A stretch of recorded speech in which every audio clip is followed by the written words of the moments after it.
Alin ba ang tama? Aluminum foil up o down sa one-side aluminum insulation? Actually, maraming nalilito at nagtatalo tungkol sa one-side aluminum insulation. Alin nga ba ang tamang ikabit na nakaharap doon sa source of heat?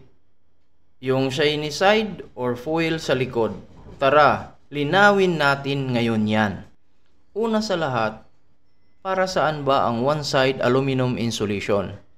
Ang purpose nito ay i-reflect ang radiant heat. Yung shiny aluminum foil ay designed para salagin o ibalik ang init na galing sa araw o kahit mula sa loob ng bahay. Depende kung saan mo siya ikakabit. Kaya ang tamang orientation ay depende kung ano ang gusto mong i-reflect. Kaya kung mag-i-install kayo ng one-sided insulation foam, ang importante, makonsider nyo yung orientation. Napakahalaga po yan para sa tamang installation, para hindi masayang ang inyong binili or ang effort nyo para sa pag-i-install. Meron mga guidelines na inilabas ang mga supplier.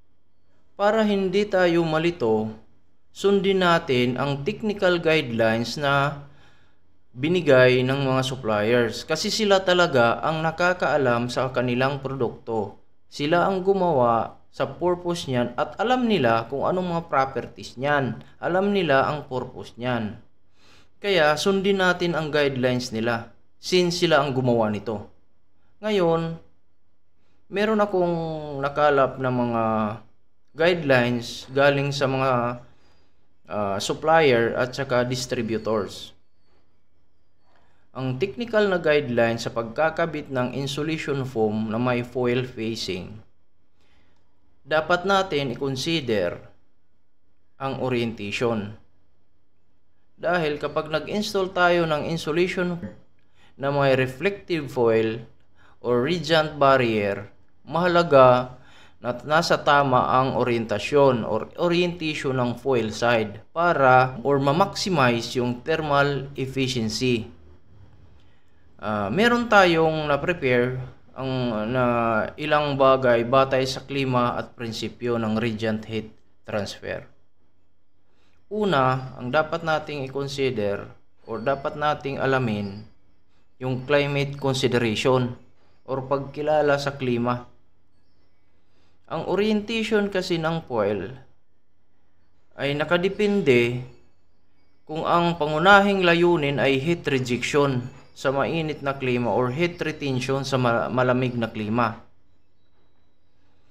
Sa mainit na klima, para sa mga lugar na tropical gaya ng Philippines or Pilipinas o may mas mataas na ambient temperature, iharap ang reflective side ng insulation foam sa labas or exterior facing, kung saan ang gagaling yung heat. Kasi ang layunin nito ay i-reflect ang solar radiation palayo sa structure para mabawasan ang heat gain sa loob ng gusali. Ganyan po mga kaibigan ang nire-recommend ng mga suppliers. Kung sa malamig naman na klima or sa cold climate zones, sa malamig na lugar, ihaharap ang shiny sides sa loob or interior facing para i-reflect ang radiant heat pabalik sa loob ng espasyo upang makatulong sa heat rejection at bawasan ang energy consumption ng pagpapainit. Kumbaga yung mga heater nila, hindi masayang.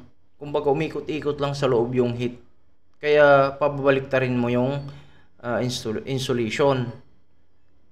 Sa pag-install niya, dapat nakaharap yung aluminum side doon sa loob. Pero may mga condition pa yan. Ang radiant barrier installation ay nag-note sila. Para maging epektibo ang radiant barrier, kailangan may air gap. Maximum of 3/4 inch sa foil facing side. Ito po ang nire-recommenda nila. Kasi may disadvantage pag dikit ang foil sa surface, lalo na yung yero. Pag nakadikit kasi siya, nagiging conductor lang siya, hindi nagiging insulator. Kabaliktaran ang mangyayari. Meaning kasi pag init ng yero, iinit din yung aluminum pag nakadikit. Yun ang ibig sabihin dun. Kaya nababawasan at nawawala ang kakayahan nitong mag-reflect ng radiant heat. Ganun talaga. Ganun. Totoo naman, kasi pag idinikit mong aluminum, iinit pa rin siya. Kaya dapat may air gap. Inire-require na magkaroon ng air gap para yung heat ay iikot lang doon in between ng yero at saka foil. Mas maganda pa nga kung may exhaust na ilalabas yung init at hindi tumutuloy sa loob ng kwarto or bahay. Kaya dapat natin tandaan ito. Ito ang sundin natin, hindi lang yung kung anong gusto natin, kasi masasayang lang eh. Masasayang lang. Kaya dapat ang tip ko para sa atin lahat, laging sundin ang product specification at local building codes. Maling orientation ng foil ay maaaring magresulta sa suboptimal performance ng insulation. So, sayang lang. Kaya yung mga nakikita natin ng mga pabaliktad, gaya ng mga nasa videos, gaya nito, ang naka-face niya, yung aluminum foil pataas. Okay naman yun, tama yun. Ang problema, wala siyang gap. So, mali pa rin. Ito naman sa isa, or kadalasan kong nakikita, itong sa isa, na nakailalim yung foil. Mali din yun. Pagka gusto mo iharang or i-reflect yung radiant heat galing sa yero. Kasi dapat, aluminum side ang naka-face dyan. Kasi kung foam, i-absorb ng foam ang heat hanggang gabi, andun pa rin yung heat. Ganon po ang sitwasyon. Kaya much better magkaroon ng gap para magkaroon ng magandang resulta. At saka sa malamig na lugar naman, ito gaya na sa video ito, sa malamig na lugar to kasi sa galing sa ibang bansang procedure. Yung nakikita nyo sa video, sa ibang bansa yan, sa mga cold climates.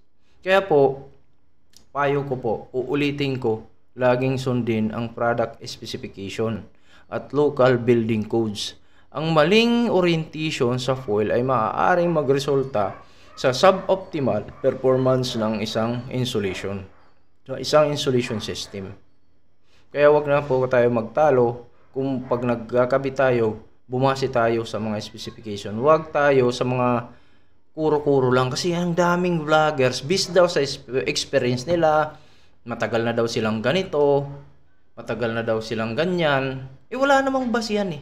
Based on experience lang na walang basihan. Kumbaga, kung ano lang ang nakikita nila, yun ang gagayahin. O kung ano ang nakasanayan, yun lang gagayahin. Which is wala namang basihan na tama o mali.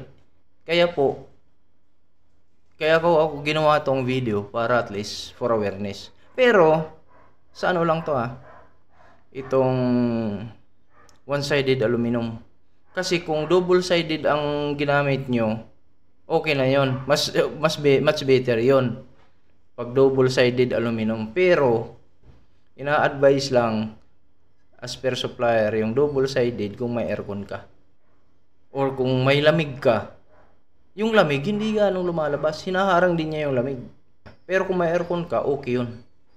Kasi hindi siya lalabas. Maganda yan. Maganda pag may aircon. Kaya recommended ang double-sided aluminum. Pero kung wala kang aircon, natural ventilation lang, much better pa yung one-sided aluminum. Tipid ka pa, din tama naman kasi may init tayong lugar dito sa Pilipinas. Basta okay lang yung airflow mo sa bahay mo, pwede na yung one-sided aluminum. Kaya po, as I have said, kindly follow yung product specification.